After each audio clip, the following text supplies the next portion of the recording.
Nidroso tamin'ny fiaonana tampanao gazety ihany koa androany ny vondro politika ARD nitondra ny heviny ny makasika indrindra ny raharaha politika amin'izao fotoana izao ity vondrona misy ny docteur Jean-Louis Robinson ity. Fotoana metrahana ny fanjakana matanjaka izao ny Alliance pour la restauration de la démocratie ARD izay misy ny docteur Jean-Louis Robinson. Atongavana amin'izay dia miantso ny firaisan-kina eo amin'ny samy malagasy ny ARD. Amin'izao fotoana izao zany izy dia napetraka any amin'ny toerana izay hoe ozy izy fitondram-panjakana hoe iarovana azy io iarovana azy kanefa ny iarovana koa ny firenena mba tsy hisy ny korotana ary sanatr'izany tsy hisy ny ramantrika. Dia ny fahatelo zany dia ny hoe inona zany no zavatra hoentin'ny fikambanana ARD, ny fikambanana havana, fikambanana fanorolahy, fikambanana rehetrarehetra maro be zay tsy adino daholo ireo namana rehetrarehetra amin'ny ARD. Dia inona no hoentinay dia ny hitanay zany firaisan-kina hanorenana fanjakana matanjaka.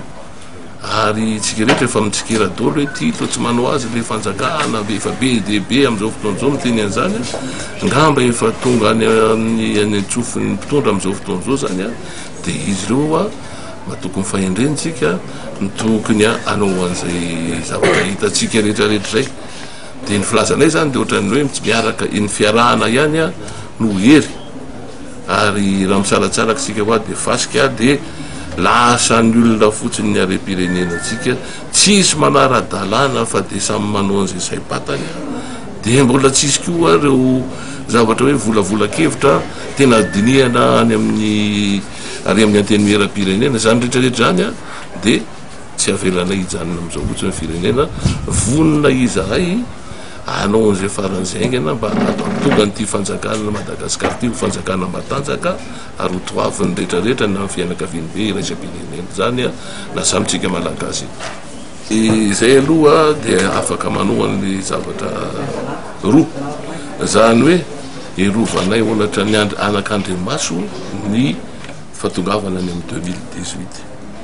2018. Ny faharoa manarakaraka an'izany vonona zay anome tanana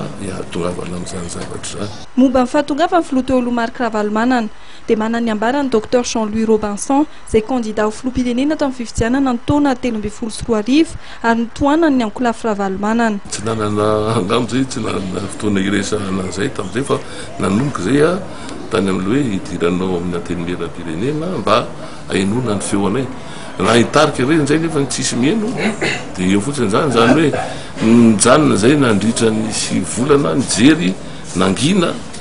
efa kosa angamba ampikanjo tonga tampoka moa président Ravalomanana teo iny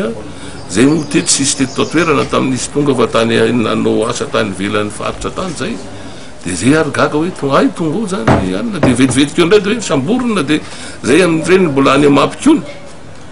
zay amin'ireny mbola any amazangana maivatanana ny sasany zany hoe tsy namponjina iny le fahatongavana hoe zao dia hoe ahoana ary zany tonga zany zao ny rehetrarehetra zay afaka manolo-kevitra tsy any amin'ny korotana. Ny ARD izay nilaza fa tsy miombon-kevitra amin'ny endrika fandrangitana rehetra fa ho azy ireo dia fotoana tokony hametrahana fitoniana izao ary ilaina ny fifandraisan-tanan'ny malagasy rehetra.